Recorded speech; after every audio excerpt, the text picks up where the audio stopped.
किसान वीरो मुंजी की मजमूई पैदावार दे विच कमी की एक वड्डी वजह यह भी होंदी है कि ये बहुत सारे मुंजर खाली रह जाते हैं जिन्होंने असीं पोट कह देने या मुंजर जिहड़े हैं वो खाली रह जाते हैं। एक सफ़ेद मुंजर होंदा है वो होंदा है बोरर के कट्टण की वजह नाल, लेकिन यह मुंजर जिहड़े खाली रह जाते हैं इसदी वजह होंदी है पोलीनेशन के दौरान कुछ ऐसे अवामल हैं जिसकी वजह नाल ये मुंजर खाली रह जाता है। पोलीनेशन बेसिकली एक अमल है जिसकी वजह नाल पौधा अपने इहदे उत्ते फुੱਲ एक लगता है। ਇਹ ਜਿਵੇਂ ਤੁਸੀਂ ਵੇਖ ਰਹੇ ਹੋ ਇਹ ਫੁੱਲ ਦੇ ਵਿੱਚ ਛੋਟੇ ਛੋਟੇ ਜ਼ਰਦਾਨੇ ਹੁੰਦੇ ਨੇ ਔਰ ਜ਼ਰਦਾਨੇ ਜਿਹੜੇ ਹਨ ਉਹ ਜਾ ਕੇ ਮਿਸਮਾਰਕ ਤੇ ਜਾਂ ਜਿਹੜਾ ਦਾਣਾ ਬਣਨਾ ਹੈ ਉਹਦੇ ਅੰਦਰ, ਜਿਹਨੂੰ ਓਵਰੀ ਵੀ ਤੁਸੀਂ ਕਹਿ ਰਹੇ ਹੋ, ਪੋਲਨ ਟਿਊਬ ਵੀ ਕਹਿ ਰਹੇ ਹੁੰਦੇ ਹੋ, ਸਟਿਗਮਾ ਵੀ ਹੁੰਦੇ, ਬਹੁਤ ਸਾਰੇ ਨਾਮ ਹੈ। ਇਹਦੇ ਉੱਤੇ ਜਾ ਕੇ ਉਹ ਜ਼ਰਦਾਨਾ ਡਿੱਗਦਾ ਹੈ ਔਰ ਉਹ ਫਰਟਾਈਲ ਹੋ ਜਾਂਦਾ ਹੈ ਔਰ ਫਰਟਾਈਲ ਹੋਣ ਤੋਂ ਬਾਅਦ ਜਿਹੜਾ ਹੈ ਉਹ ਦਾਣਾ ਬਣ ਜਾਂਦਾ ਹੈ, ਭਰਪਾਈ ਹੁੰਦੀ ਹੋ ਜਾਂਦੀ ਹੈ। ਇਸ ਅਮਲ ਦੇ ਦੌਰਾਨ ਅਗਰ ਮੌਸਮੀ ਸੂਰਤ ਹਾਲ, ਸਾਡੇ ਖਾਦ ਪਾਵਣ ਦਾ ਨਿਜ਼ਾਮ, साढ़े पानी लावन का निज़ाम और मौसमी हालात का अगर ये फैक्टर्स मौजूद होवन तो मुंजर खाली रहन का एहतमाल होंदा है, या कह लो कि हो सकता है कि मुंजर खाली रह जाए। सब तो पहले कि अगर यह जिमें हुण फुੱਲ लग्या होया है, ठीक है, ये फुੱਲ लगन के दौरान अगर हनेरी आवे या किसी भी चीज़ की वजह नाल यह पौधा डिग पवे तो मुंजर खाली रह जाएगा। उस तो बाद अगर इहदे पत्ते खुश्क हो जान, खुराक बनावन का अमल घट जाएगा, ਉਹਦੀ ਵਜ੍ਹਾ ਨਾਲ ਵੀ ਮੁੰਜਰ ਖਾਲੀ ਰਹਿ ਜਾਏਗਾ। ਔਰ ਉਸ ਤੋਂ ਇਲਾਵਾ ਅਗਰ ਇਹਨੂੰ ਕੋਈ ਫਫੂੰਦੀ ਲੱਗ ਜਾਵੇ ਜਾਂ ਕੋਈ ਬਿਮਾਰੀ ਲੱਗ ਜਾਵੇ ਉਹਦੀ ਵਜ੍ਹਾ ਨਾਲ ਵੀ ਖੁਰਾਕ ਬਣਾਉਣ ਦਾ ਅਮਲ ਰੁਕ ਜਾਏਗਾ ਔਰ ਜਿਹੜਾ ਦਾਣਾ ਹੈ ਉਹਦੀ ਭਰਾਈ ਪੂਰੀ ਹੋਣ ਵਾਸਤੇ ਵਿੱਚ ਪ੍ਰੋਟੀਨ ਜਾਂ ਜੋ ਚੀਜ਼ ਵੀ ਮੌਜੂਦ ਹੁੰਦੀ ਹੈ ਜਿਹਦੇ ਨਾਲ ਇਹ ਦਾਣਾ ਬਣਿਆ ਹੋਇਆ ਹੈ, ਇਹ ਜਿਹੜਾ ਦੁੱਧ ਹੈ ਜਾਂ ਵਿੱਚ ਚੀਜ਼ ਬਣੀ ਹੋਈ ਹੈ, ਇਹ ਇਹਦੇ ਵਿੱਚ ਘੱਟ ਮੌਜੂਦ ਹੁੰਦੀ ਹੈ ਜਿਹਦੀ ਵਜ੍ਹਾ ਨਾਲ ਦਾਣਾ ਖਾਲੀ ਰਹਿ ਜਾਂਦਾ ਹੈ। ਅੱਛਾ, ਪੋਲੀਨੇਸ਼ਨ ਦੇ ਦੌਰਾਨ ਜਦੋਂ ਇਹ ਜ਼ਰਦਾਨੇ ਉੱਤੇ ਨਿਕਲ ਆਉਂਦੇ ਨੇ, ਫੁੱਲ ਨਿਕਲ ਆਉਂਦੇ, पोलीनेशन के दौरान अगर दर्जा हरारत बहुत ज़्यादा वध जाए, 40 डिग्री सेंटीग्रेड ते चला जाए, 35 डिग्री सेंटीग्रेड ते या 42 डिग्री सेंटीग्रेड ते, तो उस टाइम दे विच ये छोटे छोटे जिहड़े जरदाने होंदे ने जिन्हां डिग के दाने नूं भरना होंदा है वो खुश्क हो जाते हैं, या लो चल पवे, गर्म हवा चल पवे, गर्म आंधी आ जाए, उसदी वजह नाल भी ये जरदाने खुश्क हो जाते हैं जिसकी वजह नाल ये पोट आ जाती है या ये गुच्छा खाली रह जाता है। तीसरे नंबर पर जनाबे अली अगर दर्जा हरारत बहुत घट हो जाए,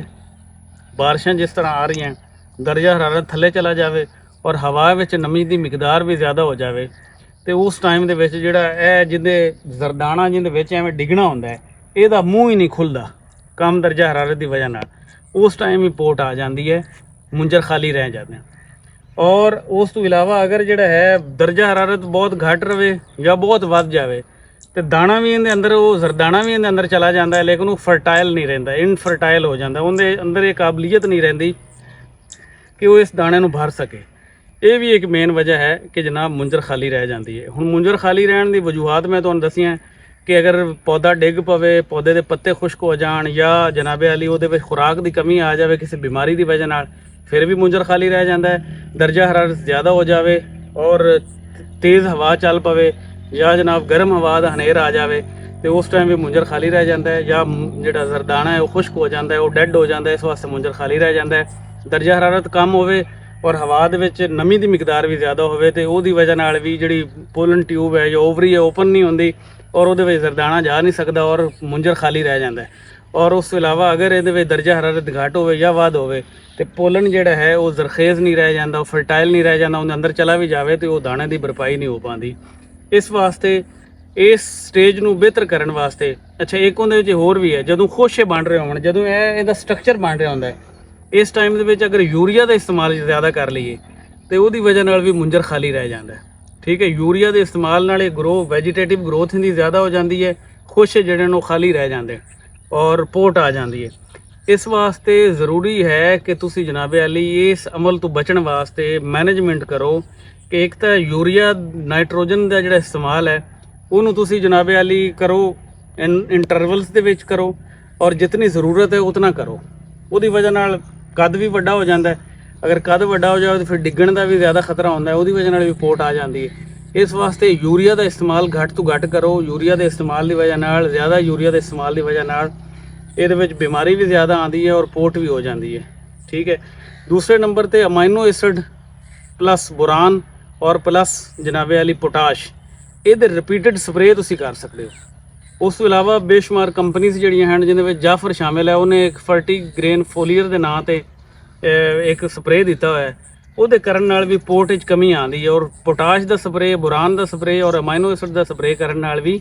ਇਹਦੇ ਵਿੱਚ ਬਿਹਤਰੀ ਆਉਂਦੀ ਹੈ, ਪੋਟ ਘਟ ਆਉਂਦੀ ਹੈ। ਔਰ ਉਸ ਟਾਈਮ ਦੇ ਵਿੱਚ ਪਾਣੀ ਨੂੰ ਵੀ ਮੈਨੇਜ ਅਗਰ ਕੀਤਾ ਜਾਵੇ, ਪਾਣੀ ਦੀ ਕਮੀ ਨਾ ਆਉਣ ਦੇਵੇ ਜਾਂ ਇੱਕ ਦਫਾ ਖੁਸ਼ਕ ਕਰਕੇ ਪਾਣੀ ਲਗਾਇਆ ਜਾਵੇ ਤੇ ਉਸ ਟਾਈਮ ਵਿੱਚ ਵੀ ਪੋਟ ਨੂੰ ਕਮ ਕੀਤਾ ਜਾ ਸਕਦਾ ਹੈ। ਇਸ ਵਾਸਤੇ ਮੈਂ ਉਮੀਦ ਕਰਨਾ ਕਿ ਵੀਡੀਓ ਤੁਹਾਡੇ ਵਾਸਤੇ ਫਾਇਦੇਮੰਦ ਸਾਬਿਤ ਹੋਏਗੀ। ਔਰ ਅਗਰ ਤੁਹਾਨੂੰ ਕੋਈ ਲੱਗਦਾ ਹੈ ਕਿ ਇਹਦੇ ਵਿੱਚ ਬਿਹਤਰੀ ਜਾਂ ਹੋਰ ਵੀ ਹੋ ਸਕਦੀ ਹੈ ਵੀਡੀਓ ਦੇ ਵਿੱਚ, ਤੁਸੀਂ ਕਮੈਂਟ ਦੀ ਸੂਰਤ ਵਿੱਚ ਸਾਡੇ ਨਾਲ ਸ਼ੇਅਰ ਕਰ ਸਕਦੇ ਹੋ। ਚੈਨਲ ਨੂੰ ਸਬਸਕ੍ਰਾਈਬ ਕਰ ਦਿਓ, ਦੂਜੇ ਲੋਕਾਂ ਨਾਲ ਸ਼ੇਅਰ ਕਰ ਦਿਓ। ਬੇहद ਸ਼ੁਕਰੀਆ।